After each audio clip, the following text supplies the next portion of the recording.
Olá pessoal, eu sou a Adriana, professora de Geografia da Escola Feliciano. Dou aula de manhã para os 7º e 8º ano e para o 9º B e 9º D, mas creio que a maioria me conheça. Hoje nós vamos dar continuidade ao estudo de Geografia. Vamos começar a unidade 2, Sociedade Urbana Industrial, Recursos Naturais e Fontes de Energia.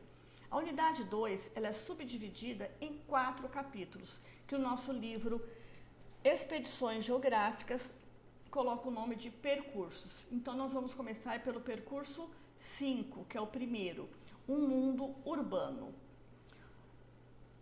Nós vamos começar a ver o processo de urbanização. O que é urbanização? Urbanização é quando a maioria das pessoas vivem nas cidades. Ou seja, a população urbana cresce a taxas mais elevadas do que a população rural. A maioria da população de um lugar está vivendo nas cidades. A urbanização ela se iniciou a partir das revoluções industriais, principalmente em países europeus, Estados Unidos e no Japão, devido à necessidade de mão de obra nas fábricas, nas indústrias. Já nos países como Brasil, México e Argentina, que tiveram a industrialização mais atrasada, mais demorada, a urbanização começou-se apenas a partir da década de 1950. Como que se deu esse crescimento da população urbana? No início do século XIX, apenas 7% da população mundial vivia nas cidades. Em 2008, essa população nas cidades ultrapassou os 50%, ou seja, mais de 3 bilhões de pessoas viviam nas cidades. Segundo projeções da ONU, Organizações das Nações Unidas, a previsão é em que em 2030, 5 bilhões e 200 milhões de pessoas estarão vivendo nas cidades. Em 2050, a projeção é para 6 bilhões e 7 milhões de pessoas nas cidades. Nos países desenvolvidos, o crescimento urbano já não é tão acelerado. Por quê? Porque a maioria da população já reside nas cidades. Por outro lado, países como Ásia e África ainda não. Então, pressupõe-se que a população deles vai dobrar daqui a 15 anos. E quais são as consequências da maioria da população estar vivendo nas cidades? Aumentam problemas como pobreza, desemprego, deficiência de saneamento básico, que é o quê? É ter água potável, tratamento de esgoto e coleta e destinação correta de resíduos sólidos. Saneamento básico vem de sanear. Sanear é o quê? Significa tornar saudável, limpar. Então, é o mínimo que uma população precisa para ter uma vida saudável.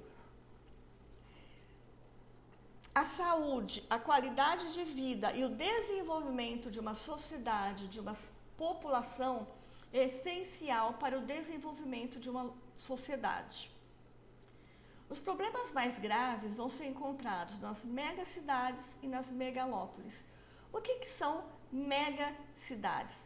Megacidades são as cidades que possuem mais de 10 milhões de habitantes, ou seja, é um conteúdo que leva em conta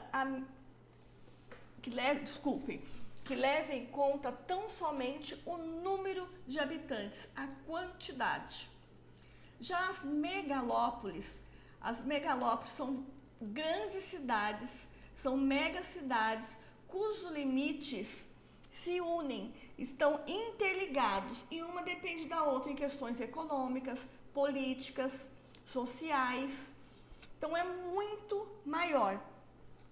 Aqui nós temos o mapa mundi com a maioria das megacidades. Lembrando que megacidades são cidades que possuem mais de 10 milhões de habitantes. O Brasil possui 2 megacidades, São Paulo e Rio de Janeiro. Olhando o mapa, dá para a gente observar que a maior cidade que nós temos no mundo, a mega cidade top número 1 é a cidade de Tóquio, no Japão. Aqui nós temos outro mapa mundi mostrando as maiores aglomerações urbanas. Aqui entram também o que? As megalópolis. Olha as maiores. No México, Los Angeles, nos Estados Unidos, Nova York, nos Estados Unidos, Tóquio. E no Brasil nós temos aqui a região de São Paulo e Rio de Janeiro. No Brasil nós temos uma megalópole, que é a que vai da cidade de São Paulo até o Rio de Janeiro. É uma linha, pega desde São Paulo, passa pela Baixada Santista, pelo Vale do Paraíba e pega o Rio de Janeiro. São todas cidades interligadas nos seus limites e uma dependendo da outra. A maior aglomeração urbana está aqui também, ó, em Tóquio, ok? Cidades e hábitos de consumo mundializados. O que significa isso? Nós já vimos isso, lembram? Com o crescimento das cidades, com a urbanização, o grande aumento, aumenta o que também? O consumo dos produtos. Tanto aqueles que são essenciais para a nossa sobrevivência, como os mais supérfluos. Por quê? Porque eles são difundidos mundialmente através de propagandas. As grandes empresas, as empresas transnacionais, que são aquelas que possuem filiais no mundo todo, elas investem pesado nas propagandas para fazer com que as pessoas acreditam que precisam daquele produto para ser feliz. Então isso acaba colocando acaba sendo comum que todos queiram a mesma coisa. O tênis de uma determinada marca, o iPhone, comer no McDonald's, tudo são coisas que são colocadas pela mídia em geral, por essas grandes empresas. E o que essa grande urbanização, a maioria da população na cidade, fez com que transformou a produção agropecuária e urbanização? Quais foram as transformações que isso trouxe na nossa sociedade? Com o desenvolvimento das indústrias e das cidades, nós tivemos o quê? Grandes inovações científicas e tecnológicas que foram também difundidas e utilizadas no campo para melhorar a qualidade da produção, e também isso causou o quê? Um aumento da urbanização. Pois você usando a tecnologia no campo, vai haver o desemprego estrutural. O que é isso? É a substituição da mão de obra por máquinas. Causa o desemprego estrutural. Se por um lado é positivo, porque vai aumentar a produção no campo, por outro vai trazer o desemprego. Mas essas pessoas vão para a cidade trabalhar principalmente no setor terciário. Isso vai fazer com que o rendimento e a produtividade da agropecuária vão aumentar devido ao uso de máquinas agrícolas, fertilizantes, defensivos agrícolas ou agrotóxicos, rações e também o melhoramento genético de plantas e animais. Em 1960, nós tivemos a denominada Revolução Verde. Vocês se recordam? Foi a modernização da agricultura com o quê? Com as inovações científicas e tecnológicas que foram aplicadas no campo, né? Como melhoria do rendimento da agropecuária, o uso de fertilizantes, do melhoramento genético dos animais. Em 1980, começamos com os organismos geneticamente modificados, que são o quê? Os alimentos transgênicos, né? São modificados, melhorados, as sementes transgênicas. E finalmente agora, a partir de 1990, nós usamos muito a informática na agropecuária. Como? Usando drones que passam sobre as plantações para ver se existem pragas, se existe alguma doença, se estão produzindo corretamente. Nós temos máquinas agrícolas computadorizadas que facilitam muito a vida no campo. Então, tudo isso foram melhoras que nós tivemos no campo, graças ao uso da tecnologia. E para terminar nossa aulinha, gente, nós vamos ver o que a urbanização tem a ver com capital financeiro. Capital financeiro, o que é? São bancos ou instituições financeiras que são extremamente importantes para a circulação de mercadorias no mundo todo.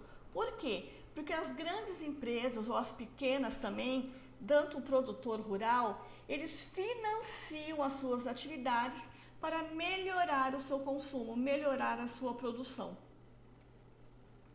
E essa distribuição desse capital financeiro, desses grandes bancos, eles procuram se estabelecer em cidades cujo dinamismo econômico seja muito grande. Ou seja, são o que nós chamamos cidades globais. O que são as cidades globais? São aquelas cidades que são grandes centros econômicos, que possuem equipamentos de setor terciário de economia, como instituições bancárias, bancos de todos os tipos, possuem bolsas de valores, empresas de propaganda, consultoria, seguros e centros de pesquisa. Nesse mapa, nós vamos ver aqui as maiores cidades globais. Quais são nossas cidades globais? As cidades globais, elas costumam ser subdivididas por categorias de importância. Nós temos a alfa, que é a mais importante, beta, intermediária e gama é a menos importante, mas todas têm o seu grau de importância. Quais são as cidades globais alfa, as mais importantes no mundo? São as verdinhas, Londres, Paris e Tóquio, por exemplo. Beta, São Paulo. Brasil tem apenas uma cidade global, São Paulo, e ela está na categoria Tóquio. Ela é categoria beta, ela é intermediária. E gama, que é vermelhinha, Buenos Aires, Cidade do Cabo e Pequim. Então, essas são as cidades globais do mundo. Eu espero que tenha dado para vocês entenderem e que vocês tenham compreendido.